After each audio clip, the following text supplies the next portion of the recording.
సమరం న్యూస్ ఛానల్కు స్వాగతం. ఈనాటి ముఖ్యాంశాలు: భూ ఆక్రమణదారులకు 14 ఏళ్ల జైలు శిక్ష, అగ్రరాజ్యాధినేతగా మళ్లీ ట్రంప్, విద్యార్థులకు చేయూతగా పీఎం విద్యాలక్ష్మి, ఉపాధ్యక్షుడి జీవితంలో ఉషస్సు. ఆ పోస్టులు చూసి నా బిడ్డలు కన్నీళ్లు పెట్టుకున్నారు. మంత్రివర్గ సమావేశంలో పవన్ కళ్యాణ్ ఆవేదన. అల్లు అర్జున్పై కేసు కొట్టేసిన హైకోర్టు, నోటీసు ఇవ్వకుండా ఇల్లు కూల్చివేత అన్యాయం. సోషల్ మీడియా సైకో వర్రాను తప్పించిన పోలీసులు. పర్యాటక కేంద్రంగా గాంధీకొండ.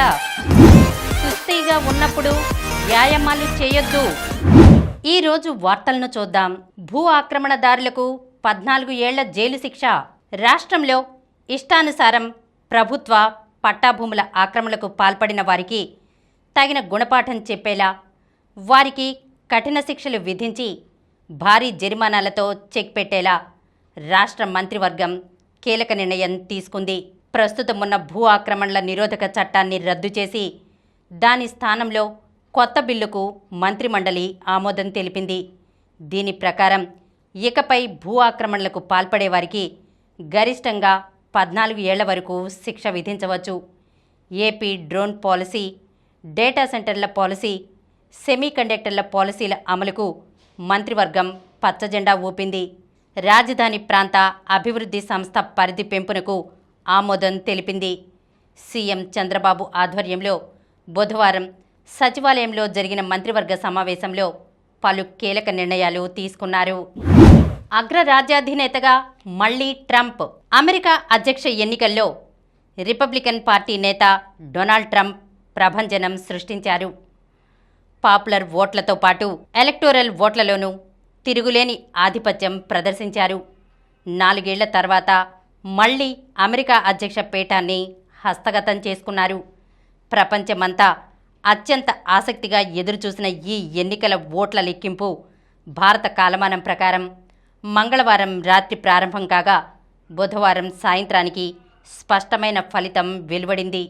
అధ్యక్ష పీఠాన్ని అధిరోహించడానికి అవసరమైన 270 ఎలక్టోరల్ ఓట్లను విస్కాన్సిన్లో విజయం ద్వారా సాధించిన 78 ఏళ్ల ట్రంప్ మరింత మెజారిటీ దిశగా సాగుతున్నారు. అమెరికా స్వర్ణయుగంలోకి ప్రవేశించిందని విజయానంతరం ఆయన వ్యాఖ్యానించారు. విద్యార్థులకు చేయూతగా పీఎం విద్యాలక్ష్మి. ప్రతిభావంతులైన విద్యార్థులు నాణ్యమైన ఉన్నత విద్యా సంస్థల్లో ప్రవేశాలు పొందడానికి అవసరమైన ఆర్థిక సాయం అందించే పీఎం విద్యాలక్ష్మి పథకం కేంద్ర మంత్రివర్గ ఆమోదం పొందింది. దీనికోసం 2024-25 నుంచి 2030-31 మధ్య 3,600 కోట్ల రూపాయలు కేటాయించడానికి సమ్మతించింది. జాతీయ సంస్థాగత ర్యాంకింగ్ వ్యవస్థ ఆధారంగా దేశంలోని అగ్రశ్రేణి 860 QHEIలలో ప్రవేశాలు పొందేవారెవరైనా ఈ పథకం కింద లబ్ధి పొందడానికి అర్హులే. ఎలాంటి పూచీకత్తు, హామీదారులు అవసరం లేకుండానే బ్యాంకులు, ఆర్థిక సంస్థల నుంచి రుణాలు పొందవచ్చు. ఏటా దాదాపు 22 లక్షల మంది విద్యార్థులు ఈ మేరకు ప్రయోజనం పొందవచ్చు. ఆయా కోర్సులకు సంబంధించిన పూర్తి ట్యూషన్ ఫీజులు, ఇతర ఖర్చులను దీని ద్వారా చెల్లించవచ్చు. ఉపాధ్యక్షుడి జీవితంలో ఉషస్సు. అమెరికా నూతన ఉపాధ్యక్షుడిగా పనిచేయనున్న జేడీ వాన్స్ ఆంధ్ర అల్లుడే. ఆయన భార్య అమెరికాకు సెకండ్ లేడీగా వ్యవహరించబోతున్న ఉషా చిలుకూరి తెలుగు సంతతి మహిళ. విజయనగరంలోని సెంచూరియన్ విశ్వవిద్యాలయంలో బోధిస్తున్న ప్రొఫెసర్ శాంతమ్మకు ఉషా మనవరాలి వరుస అవుతారు. 5 నెలల క్రితం అమెరికా అధ్యక్ష ఎన్నికల్లో రిపబ్లికన్ పార్టీ తరపున ఉపాధ్యక్ష అభ్యర్థిగా వాన్స్ను ఎంపిక చేసినప్పుడే ఉషా పేరు మార్మోగింది. ఆ పోస్టులు చూసి నా బిడ్డలు కన్నీళ్లు పెట్టుకున్నారు. మంత్రివర్గ సమావేశంలో పవన్ కళ్యాణ్ ఆవేదన. ప్రభుత్వంలోనే ముఖ్య నాయకులను, వారి ఇంట్లో ఆడపిల్లలను, మహిళలను కించపరిచేలా వైకాపా నాయకులు, మద్దతుదారులు సామాజిక మాధ్యమాల్లో అసభ్యంగా పోస్టులు పెడుతున్న తీరుపై మంత్రివర్గం మండిపడింది. వ్యక్తిత్వ హననానికి పాల్పడుతూ పోస్టులు పెడుతున్న వారిపై చర్యలు తీసుకోకుండా పోలీస్ అధికారులు నిర్లిప్తంగా వ్యవహరిస్తున్న తీరుపై తీవ్ర అసంతృప్తి వ్యక్తం చేసింది. సీఎం చంద్రబాబు, ఉప ముఖ్యమంత్రి పవన్ కళ్యాణ్ సహా పలువురు మంత్రులు ఈ అంశంపై గట్టిగా స్పందించారు. కొందరు ఎస్పీలు, డీఎస్పీలు మంత్రుల మాటలను బేఖాతరు చేస్తున్నారని కొందరు ఫిర్యాదు చేశారు. దీనిపై సీఎం స్పందిస్తూ, మంచితనాన్ని చేతగానితనం అనుకుంటే ఉపేక్షించేది లేదు, కఠినంగా వ్యవహరిద్దాం, నెలలో మొత్తం పోలీస్ వ్యవస్థను గాడిలో పెడదామని పేర్కొన్నారు. సామాజిక మాధ్యమాల్లో అభ్యంతరకర పోస్టుల అంశాన్ని మొదట ముఖ్యమంత్రి ప్రస్తావించారు. మంత్రివర్గ సమావేశానికి పవన్ రావడం 5-6 నిమిషాలు ఆలస్యమవడంతో ఆలోగా మిగతా అంశాలు మాట్లాడదామంటూ సామాజిక మాధ్యమాల్లో వైకాపా వారు చెలరేగిపోతున్న తీరును సీఎం ప్రస్తావించారు. నాతో సహా క్రియాశీల నాయకులు, కార్యకర్తల మనోస్థైర్యాన్ని దెబ్బతీసేలా అభ్యంతరకర పోస్టులు పెడుతున్నారు, నీచంగా వ్యవహరిస్తున్నారు. హోంమంత్రి అనిత కూడా బాధితురాలే. ఫేక్ పోస్టుల వ్యవహారం న్యూసెన్స్గా మారింది. గతంలో లేని విష సంస్కృతి వ్యాపించింది. దొంగ ఐపీలతో పోస్టులు పెట్టి తప్పించుకుంటున్నారు అని ఆయన మండిపడ్డారు. అంతలో సమావేశ మందిరంలోకి వచ్చిన పవన్ కళ్యాణ్ చర్చను కొనసాగిస్తూ తన కుమార్తెలపై అభ్యంతరకర పోస్టులు పెట్టారని, వారు చూసి కన్నీరు పెట్టడం తనను తీవ్రంగా కలిచివేసిందని ఆవేదన వ్యక్తం చేశారు. ఇంట్లోంచి బయటకు రావడానికి ఇబ్బంది పడుతుంటే తట్టుకోలేకపోయానని ఆయన తెలిపారు. అల్లు అర్జున్పై కేసు కొట్టేసిన హైకోర్టు ఎన్నికల ప్రవర్తన నియమావళిని ఉల్లంఘించారంటూ ప్రముఖ సినీ నటుడు అల్లు అర్జున్, వైకాపా మాజీ ఎమ్మెల్యే రవిచంద్ర కిషోర్ రెడ్డిపై నంద్యాల 2వ పట్టణ పోలీసులు నమోదు చేసిన కేసును హైకోర్టు న్యాయమూర్తి జస్టిస్ వీఆర్కే కృపాసాగర్ బుధవారం కొట్టివేశారు. ఎన్నికల సమయంలో నంద్యాలలోని రవిచంద్ర కిషోర్ రెడ్డి ఇంటికి సినీ నటుడు అల్లు అర్జున్ రావడంతో అక్కడ అధిక సంఖ్యలో ప్రజలు చేరారని, ఇది ఎన్నికల ప్రవర్తన నియమావళిని ఉల్లంఘించడమేనని నంద్యాల గ్రామీణ డిప్యూటీ తహసీల్దార్ ఈ ఏడాది మే 11న పోలీసులకు ఫిర్యాదు చేశారు. ఈ ఫిర్యాదు ఆధారంగా వారిద్దరూ ప్రభుత్వ ఉద్యోగి ఇచ్చిన ఉత్తర్వులపై అవిధేయత చూపారు అంటూ కేసు నమోదు చేశారు. ఈ కేసును కొట్టేయాలని వారిరువురు హైకోర్టులో పిటిషన్ వేయగా, దీనిపై ఇటీవలే వాదనలు ముగించిన న్యాయమూర్తి బుధవారం తీర్పు వెల్లడించారు. స్నేహితుడైన కిషోర్ రెడ్డి ఇంటికి అల్లు అర్జున్ వెళ్లారు. అభిమానులను ఆహ్వానించినట్లు ఆధారాలు లేవు. ఒకచోట చేరిన అభిమానులను చెదరగొట్టాల్సిన బాధ్యత అధికార యంత్రాంగానిదే. ఆ పని చేయకుండా డిప్యూటీ తహసీల్దార్ తప్పుడు మార్గంలో క్రిమినల్ చర్యలకు ఉపక్రమించారు. కోడ్ ఉల్లంఘించినట్లు భావిస్తే ఉన్నతాధికారి దృష్టికి తీసుకెళ్లి ఉండాల్సింది. అయినా అభిమానులు ఒక చోట చేరడం వల్ల ఎవరికి ఇబ్బంది కలిగినట్లు కనిపించడం లేదు. ఇలాంటి ఘటనలో కేసు నమోదు చేయడం మతిలేని చర్య అవుతుంది. ఈ అంశాలను పరిగణలోకి తీసుకుని పిటిషనర్లపై నమోదు చేసిన కేసును కొట్టేస్తున్నామని న్యాయమూర్తి తీర్పులో పేర్కొన్నారు. నోటీస్ ఇవ్వకుండా ఇల్లు కూల్చివేత అన్యాయం. ముందుగా ఎలాంటి నోటీసులు జారీ చేయకుండా, తగిన వ్యవధి ఇవ్వకుండా రాత్రికి రాత్రే ఇల్లు కూల్చివేసిన ఘటనపై సుప్రీంకోర్టు తీవ్ర ఆగ్రహం వ్యక్తం చేసింది. రహదారుల విస్తరణ పేరుతో ఎలాంటి అన్యాయానికి ఎలా తెగిస్తారంటూ ఉత్తరప్రదేశ్ ప్రభుత్వాన్ని ప్రశ్నించింది.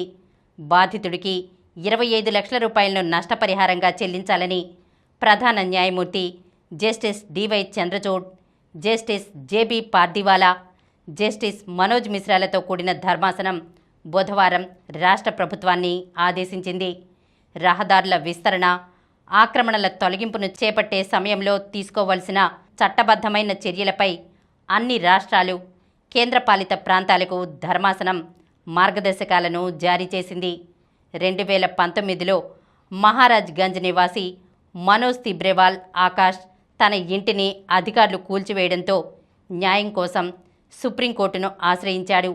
విచారణ జరిపిన సీజేఐ జస్టిస్ డివై చంద్రచూడ్ నేతృత్వంలోని ధర్మాసనం ముందస్తు నోటీసులు ఇవ్వకుండా చాటింపు ద్వారా ఇంటిని ఖాళీ చేయమని చెప్పడం ఆమోదయోగ్యం కాదని పేర్కొంది. అక్రమ కూల్చివేతకు కారణమైన అధికారులు, సిబ్బందిపై దర్యాప్తు జరిపి చర్యలు తీసుకోవాలని ఆదేశించింది. సోషల్ మీడియా సైకో వర్రాను తప్పించిన పోలీసులు. వైఎస్ఆర్ జిల్లా పులివెందులకు చెందిన వైకాపా సామాజిక మాధ్యమ కార్యకర్త, సోషల్ మీడియా సైకోగా పేరొందిన వర్రా రవీందర్ రెడ్డిని అదుపులోకి తీసుకున్న పోలీసులు వెంటనే వదిలేయడాన్ని ప్రభుత్వం తీవ్రంగా పరిగణించింది. వైకాపా కీలక నేతతో పోలీసుల లోపాయికారి ఒప్పందం కారణంగా వదిలిపెట్టేశారనే ఆరోపణలతో సీఎం చంద్రబాబు, డీజీపీ ద్వారకా తిరుమలరావు తీవ్రంగా స్పందించారు. కర్నూలు రేంజ్ డీఐజీ ప్రవీణ్ను కడపకు పంపి ఆయన ఇచ్చిన నివేదిక మేరకు చర్యలకు ఉపక్రమించింది. రవీందర్ రెడ్డి, సీఎం చంద్రబాబు, ఉప ముఖ్యమంత్రి పవన్ కళ్యాణ్, మంత్రులు లోకేష్, అనిత, పీసీసీ అధ్యక్షురాలు షర్మిల, జగన్ తల్లి విజయమ్మ, మాజీ మంత్రి వివేకానందరెడ్డి కుమార్తె సునీతలపై అత్యంత హేయంగా, జుగుప్సాకరంగా సామాజిక మాధ్యమాల్లో పోస్టులు పెడుతున్నారు. దీంతో మంగళవారం పోలీసులు అదుపులోకి తీసుకుని కడప పోలీస్ స్టేషన్కు తరలించారు. పులివెందులకు చెందిన వైకాపా కీలక నేతతో పోలీసులు చేసుకున్న లోపాయికారి ఒప్పందంతో 41A నోటీసులిచ్చి వదిలేసినట్లు ఆరోపణలున్నాయి. నోటీసులు ఇచ్చి వదిలివేసే సమయంలో మరో కేసులో అరెస్ట్ చేసేందుకు రాజంపేట పోలీసులు కడపకు రాగా కడప పోలీసులు వారికి అప్పగించకుండా వ్యూహాత్మకంగా వ్యవహరించడంతో రవీందర్ రెడ్డి పారిపోయాడు. పర్యాటక కేంద్రంగా గాంధీకొండను పర్యాటక ప్రాంతంగా అభివృద్ధికి కొంత న్యాయపరంగా ఇబ్బందులు ఉన్నాయని, వాటిని అధిగమించి అభివృద్ధి చేస్తామని ఎమ్మెల్యే సుజనా చౌదరి అన్నారు. గాంధీకొండపై నక్షత్రశాలను ఎమ్మెల్యే బుధవారం ప్రారంభించారు. ఈ సందర్భంగా ఆయన మాట్లాడుతూ 10 ఏళ్లకు పైగా మూతపడిన ప్లానిటోరియంను సుమారు 82 లక్షల రూపాయల వ్యయంతో ఆధునీకరించి ప్రారంభించడం సంతోషంగా ఉందన్నారు. విద్యార్థులకు అంతరిక్షం, గ్రహాలు, తోకచుక్కలు, నక్షత్రాలు వంటి వాటితో పాటుగా సైన్స్ అండ్ టెక్నాలజీకి సంబంధించిన అనేక అంశాలు ప్రదర్శన ఆకట్టుకుంటుందని పేర్కొన్నారు. సుస్థిగా ఉన్నప్పుడు వ్యాయామాలు చేయొద్దు. జ్వరం ఉందంటే శరీరంలో ఇన్ఫెక్షన్తో పోరాటం జరుగుతుందని అర్థం. శరీరంలో అంతర్గతంగా వాపు ఉన్నట్లు. ఈ సమయంలో ఎక్సర్సైజులు చేస్తే శరీర ఉష్ణోగ్రత మరింత పెరిగే ప్రమాదముంది. ఉదాహరణకు 101 డిగ్రీల ఉష్ణోగ్రతతో బాధపడుతున్నప్పుడు ఏం కాదులే అని వ్యాయామం చేస్తే ఉష్ణోగ్రత 103, 104 డిగ్రీలకు కూడా పెరిగిపోవచ్చు. కోలుకునే సమయం మరింత ఆలస్యమవుతుంది. ఎందుకంటే వ్యాయామం వల్ల ఒంట్లో నీరు, లవణాల శాతం తగ్గిపోతుంది. డీహైడ్రేషన్కు గురవుతారు. ఇది ప్రమాదకరమైన ప్రాణాపాయ పరిస్థితులకు దారితీస్తుంది. ఒక్కో అవయవం దెబ్బతిని వ్యవస్థ కుప్పకూలే ప్రమాదం ఉంటుంది. జ్వరం ఉన్నప్పుడు గుండె మీద ఒత్తిడి ఎక్కువ పడుతుంది, వేగంగా కొట్టుకుంటుంది. ఎక్సర్సైజ్ చేస్తే ఆ వేగాన్ని మరింత పెంచినట్లు అవుతుంది. అందువల్ల జ్వరం ఉన్నప్పుడు ఏ రకమైన వ్యాయామాలు చేయకూడదు. 2-3 రోజులు జ్వరం ఉన్నా వారం రోజులు శరీరానికి విశ్రాంతి ఇవ్వాల్సిందే. ఏదైనా తీవ్రమైన అనారోగ్యం బారిన పడి ఆసుపత్రిలో చేరి చికిత్స పొంది కోలుకున్న తర్వాత వ్యాయామం మొదలుపెట్టడానికి ముందు వైద్యులను సంప్రదించాలి. వారి సలహా మేరకే ముందుకెళ్లాలి. ఇప్పుడు కొన్ని సంక్షిప్త వార్తలను చూద్దాం. కళాశాలల ఖాతాలకు ఫీజు రియంబర్స్మెంట్ డబ్బులు. మంత్రి లోకేష్ విద్యార్థుల ఫీజు రియంబర్స్మెంట్ డబ్బులను 2024-25 విద్యా సంవత్సరం నుంచి కళాశాలల బ్యాంక్ ఖాతాలకు నేరుగా బదిలీ చేసే పాత విధానాన్ని పునరుద్ధరిస్తున్నామని ఎక్స్లో మంత్రి నారా లోకేష్ ప్రకటించారు. ఆసీస్తో భారత్ ఏ రెండో అనధికార టెస్ట్ నేటి నుంచే. ఆస్ట్రేలియా ఏతో తొలి అనధికార టెస్ట్లో 7 వికెట్ల తేడాతో చిత్తైన భారత్ ఏ ఆ జట్టుతో రెండో మ్యాచ్కు సిద్ధమైంది. 3 మ్యాచ్ల సిరీస్లో భాగంగా 2 జట్ల మధ్య రెండో అనధికార టెస్ట్ ఈరోజే ఆరంభం అయ్యింది. Titans hat-trick. Pro kabaddi league 11వ సీజన్లో తెలుగు టైటాన్స్ వరుస విజయాలతో దూసుకెళ్తోంది. బుధవారం ఉత్కంఠభరితంగా సాగిన పోరులో ఆ జట్టు 35-34 తేడాతో తమిళ్ తలైవాస్పై గెలిచి హ్యాట్రిక్ విజయాన్ని ఖాతాలో వేసుకుంది. అరోనియన్తో అర్జున్ డ్రా.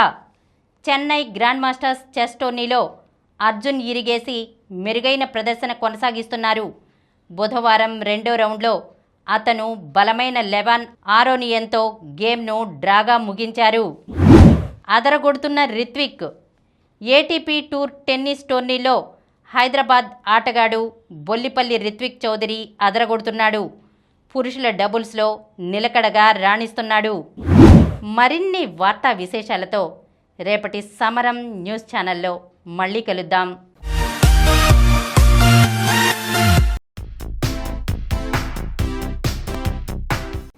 ప్రతిరోజు వార్తా విశేషాల కోసం అనతి కాలంలోనే 20 కోట్ల వ్యూస్ సాధించిన సమరం ఛానల్ సమర్పించు సమరం న్యూస్ ఛానల్కు సబ్స్క్రైబ్ చేయండి, లైక్ చేయండి, మీ ఫ్రెండ్స్కి షేర్ చేయండి.